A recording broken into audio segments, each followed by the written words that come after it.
Have you ever lain awake at night, haunted by the thought of what happens to your consciousness when your body is consumed by flames?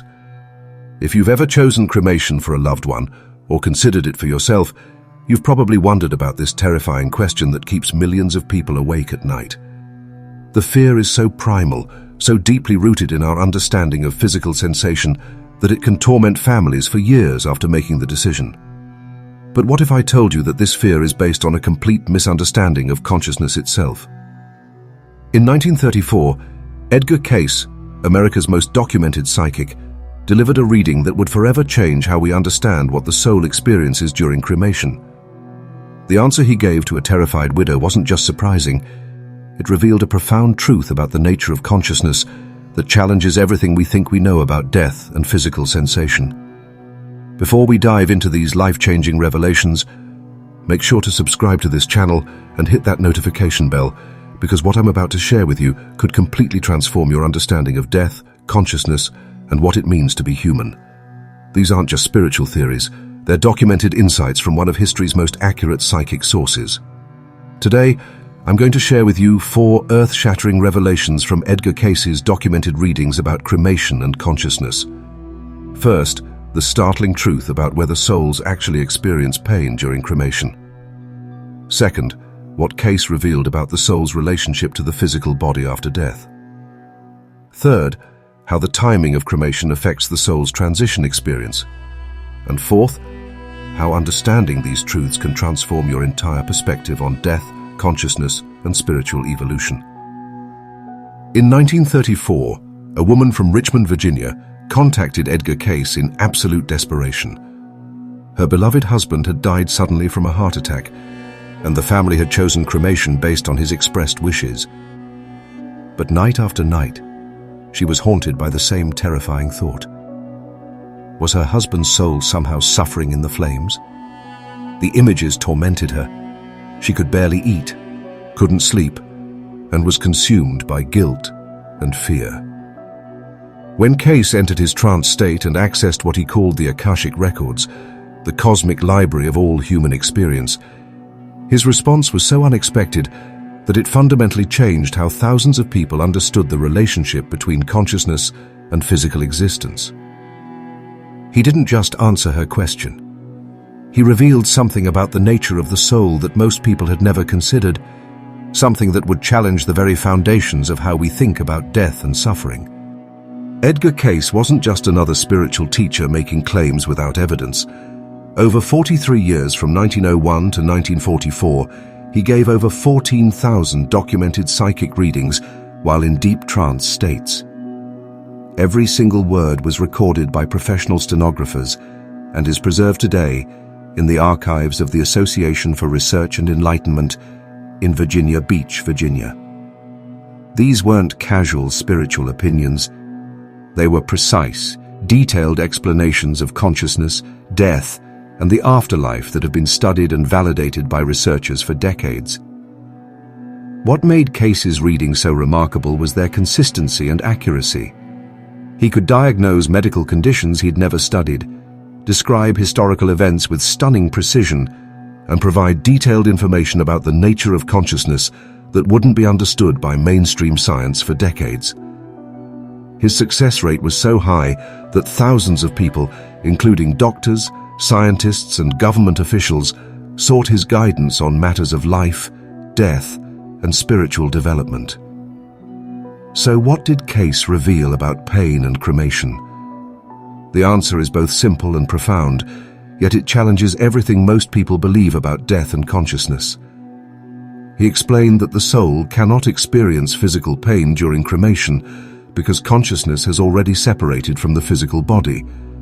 But here's where it gets really interesting, and where most people's understanding of death is completely wrong. Cayce revealed that death isn't like flipping a light switch. It's not an instant transition where the soul immediately disconnects from everything physical. Instead, he described death as a gradual process of separation that occurs in stages, much like how a ship slowly pulls away from a dock. During the initial stage, which he called the borderland period, the soul maintains what he described as a subtle, energetic connection to the physical form. This borderland period, Cayce explained, can last anywhere from 3 days to several weeks, depending on the individual's spiritual development, their understanding of death, and the circumstances of their passing. During this time, the soul is aware of what's happening to the physical body, but not in the way we experience physical sensation while alive. Instead, it's more like a distant awareness, similar to remembering a vivid dream or watching something happen from far away through a window. Here's the crucial point that Cayce emphasized repeatedly in dozens of readings. This awareness doesn't involve pain or suffering. The soul, he explained, experiences this connection more as a final acknowledgement of its earthly existence rather than any form of physical sensation. It's like looking back at a house you've just moved out of. You can see it, you remember living there, but you're no longer affected by what happens inside.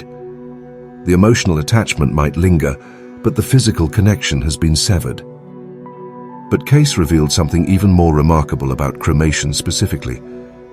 In multiple readings spanning decades, he explained that cremation actually serves as a spiritual service to the departing soul. The fire, he said, acts as a symbolic and energetic cleansing that helps the soul release its final attachments to physical existence more quickly and completely than traditional burial. This wasn't just metaphorical. Cayce described this as an actual energetic process that assists the soul's transition. This revelation challenges one of the most common fears about cremation. Many people worry that cremation somehow violates or harms the soul, that it's too violent or destructive for something as sacred as a human body. But according to Cayce, the opposite is true. He described cremation as a gift to the soul, a way of helping it transition more smoothly into its next phase of existence by removing the physical anchor that might otherwise keep it focused on the material world. Let me share with you a documented case that perfectly illustrates this principle. In 1938, a family from Norfolk, Virginia, contacted Cayce about their teenage daughter who had died from tuberculosis. The family was torn between their desire to honor their daughter's expressed wish for cremation and their fear that it might somehow cause her soul to suffer. The girl had been spiritually minded, often talking about her dreams and her belief in life after death. During the reading, Cayce revealed that their daughter's soul was actually guiding them toward cremation because she understood, on a spiritual level, that this would help her transition more easily. He explained that souls who have reached a certain level of spiritual development often prefer cremation because they're ready to release their attachment to physical existence and move forward in their spiritual evolution.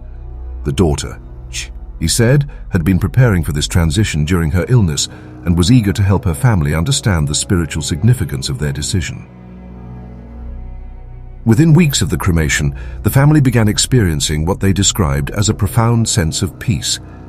The mother reported dreams where her daughter appeared radiant and joyful, expressing gratitude for their decision to honor her wishes. The father, who had been the most resistant to cremation, began having experiences where he felt his daughter's presence during his daily walks. This wasn't wishful thinking. It was, according to Cayce, actual communication from a soul that had successfully transitioned to a higher state of consciousness. But here's what makes Cayce's teachings about cremation truly revolutionary. He revealed that the soul's experience during cremation is actually one of liberation rather than suffering. The flames, he explained, serve as a symbolic gateway that helps the soul shed not just its physical form, but also the emotional and mental patterns that might otherwise keep it tied to earthly existence. This process, he said, is experienced by the soul as a release, not as trauma. Think about it this way. Throughout our lives, we accumulate not just physical possessions, but also emotional attachments, mental habits, and energetic patterns that define our earthly identity. We become attached to our appearance, our social roles, our possessions, our relationships, and even our problems. When we die, these attachments don't automatically disappear. They can actually keep the soul focused on the physical plane instead of allowing it to progress to higher levels of consciousness. Cayce taught that cremation helps dissolve these attachments more quickly and completely than burial. The fire, he said, serves as a purifying force that helps the soul release everything that no longer serves its highest good, while retaining all the love, wisdom, and spiritual lessons it has gained during its earthly life. It's like a spiritual cleansing that allows the soul to move forward unburdened by the weight of earthly concerns. This brings us to another profound aspect of Cayce's revelations about cremation and consciousness. He explained that the soul's experience during cremation is actually enhanced by the thoughts and intentions of the living. When family members choose cremation with love, spiritual understanding, and the intention of helping the soul's journey, they actually contribute to that soul's smooth transition through their positive energy and prayers. This is why Cayce often emphasized that the decision about cremation or burial should be made with spiritual awareness rather than fear. He taught that fear-based decisions can actually create energetic disturbances that make the soul's transition more difficult, while love-based decisions support and enhance the soul's journey. The consciousness behind the choice, he said, is more important than the choice itself. But what about the timing of cremation? This is where Cayce's teachings become even more fascinating and practical. He revealed that while the soul doesn't experience pain during cremation, the timing of the process can affect the soul's overall transition experience. In cases where cremation happens very quickly after death, within 24 to 48 hours, the soul might experience what he called confusion rather than pain. This confusion occurs because the soul is still in the early stages of separating from the physical body. It's not painful, but it can be disorienting, like waking up in an unfamiliar place after a deep sleep. Cayce explained that this confusion is temporary and doesn't cause suffering, but allowing a bit more time, typically 3 to 7 days, gives the soul a chance to fully orient itself to its new state of existence. However, Cayce also emphasized that this timing consideration is less important than the spiritual intention behind the decision. He said that souls who are spiritually prepared for death, who have developed their consciousness during life through meditation, prayer, and service to others, can transition smoothly regardless of the timing of cremation. These souls, he explained, understand the nature of consciousness and are ready to release their attachment to physical existence. Let me share another documented case that illustrates this principle. In 1940, a man from Baltimore contacted Cayce about his mother, who had died peacefully in her sleep after a long illness. The family had arranged for cremation within 36 hours of her death, but the man was worried that this might have been too quick. He had been having disturbing dreams where his mother seemed confused and lost. During the reading, Cayce revealed that the man's mother was indeed experiencing some confusion, but not because of the cremation itself. Rather, she was confused because she had expected death to be different based on her religious beliefs. She had been taught that death was either immediate heaven or immediate judgment, and the gradual transition process was unexpected for her. Cayce explained that her confusion would pass as she adjusted to the reality of her new existence, and that the cremation had actually helped her release her attachment to her physical body more quickly. Within a month, the man's disturbing dreams stopped, and he began having peaceful experiences where his mother appeared calm and at peace.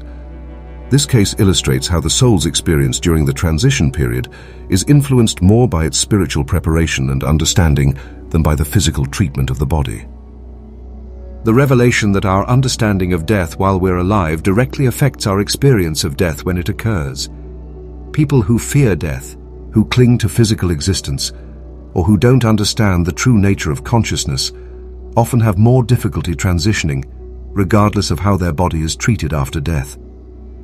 But souls who understand that consciousness is eternal, that physical existence is temporary, and that death is simply a doorway to the next phase of spiritual evolution, experience the transition, including cremation, as a natural and even joyful process. They approach death with curiosity rather than fear, with acceptance rather than resistance. Cayce taught that this understanding isn't just important for how we die, it's crucial for how we live. When we truly comprehend that consciousness is separate from the physical body, that the soul is eternal, and that death is a transition rather than an ending, we can live with greater spiritual awareness, less fear, and more focus on what truly matters. developing our spiritual gifts and serving others. This is perhaps the most important message from Cayce's revelations about cremation and consciousness. The question isn't really whether the soul feels pain during cremation. It doesn't. The real question is, how can understanding this truth transform the way we live our lives right now? Cayce revealed that souls who accept the reality of consciousness beyond physical existence often experience greater peace, purpose, and joy during their earthly lives. They understand that every experience, every relationship, and every challenge is an opportunity for spiritual growth. They're not consumed by fear of death because they know that death is simply a transition to a different form of existence. This understanding also affects how we relate to our loved ones who have passed away. Cayce taught that souls who have transitioned through cremation are actually more available for communication with the living because they've released their attachment to physical matter more completely. The fire, he explained, serves as a complete energetic cleansing that allows the soul to communicate more clearly through dreams, meditation, and other spiritual experiences. But here's something that will really make you think about your own spiritual journey. Cayce revealed that the choice between cremation and burial often reflects the soul's level of spiritual development. Souls who are ready to release their attachment to physical existence often feel drawn to cremation, while those who will have strong ties to earthly existence might prefer burial. This doesn't mean that one choice is better than the other. Cayce emphasized that both cremation and burial can serve the soul's journey when chosen with love and spiritual understanding. What matters most is the consciousness behind the choice, not the choice itself. He taught that the soul's spiritual development is determined by its actions during life, not by what happens to the body after death. The implications of Cayce's revelations about cremation and consciousness extend far beyond decisions about death. They offer us a profound understanding of what it means to be human, what consciousness really is, and how we can live more spiritually fulfilling lives right now. When we understand that consciousness is eternal, that physical existence is temporary, and that death is a transition rather than an ending, we can approach life with greater wisdom, compassion, and purpose. We can focus on developing our spiritual gifts, serving others, and preparing for our own eventual transition with peace rather than fear. Cayce's teachings remind us that we are spiritual beings having a human experience, not human beings having a spiritual experience. This fundamental understanding changes everything about how we approach death, how we treat our physical bodies, and how we live our daily lives. The fear of pain during cremation is ultimately based on a misunderstanding of consciousness itself. When we truly comprehend that the soul is separate from the physical body, that consciousness continues beyond death, and that cremation serves as a gift to the departing soul, we can make decisions about death with love, wisdom, and spiritual understanding, rather than fear. Edgar Cayce's revelations about cremation and consciousness offer us a profound gift: the understanding that death is not something to fear, but something to prepare for with spiritual awareness and acceptance. This knowledge can transform not only how we think about death, but how we choose to live each precious day of our physical existence. If these revelations have opened your mind to new spiritual possibilities, please subscribe to this channel for more insights into Edgar Cayce's transformative teachings about consciousness, reincarnation, and the nature of human existence.